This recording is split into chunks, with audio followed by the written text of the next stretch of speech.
ગુજરાત સરકાર દ્વારા રાજ્યની ગૌશાળાઓ અને પાંજરાપોળમાં આશ્રિત ગૌવંશના ઉત્કર્ષ અને સુદૃઢ વ્યવસ્થાપન માટે મુખ્યમંત્રી ગૌમાતા પોષણ યોજના લાગુ કરવામાં આવી છે, જે અંતર્ગત ચાલુ નાણાકીય વર્ષના બજેટમાં ₹500 કરોડની માતબર જોગવાઈ કરવામાં આવી છે। બનાસકાંઠા જેવા પશુપાલન ક્ષેત્રે અગ્રેસર જિલ્લાઓ માટે આ નિર્ણય આશીર્વાદરૂપ સાબિત થશે।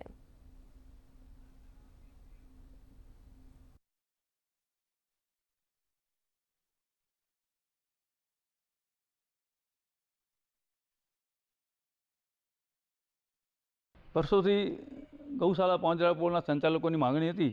એ માગણીને ધ્યાને લઈ સરકારે 2022ની અંદર 500 કરોડની જોગવાઈ ગૌમાતા પોષણ યોજનામાં કરી।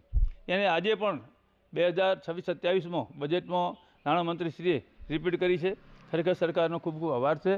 આ સંજોગોમાં મોંઘવારીના સંજોગોમાં જો આ ગૌમાતા પોષણ યોજના સરકાર તરફથી ના મળે તો ગૌ સંચાલકોને આ ગૌશાળા પાંજરાપોળ ચલાવવાનું બહુ મુશ્કેલ હતું। આવા સંજોગોની અંદર સરકારે શ્રીએ 500 કરોડની જોગવાઈ 2026-27ના વર્ષમાં કરી અને ખરેખર ખૂબ સારું કામ કર્યું છે। સરકારનો અમે ખૂબ ખૂબ આભાર માનીએ।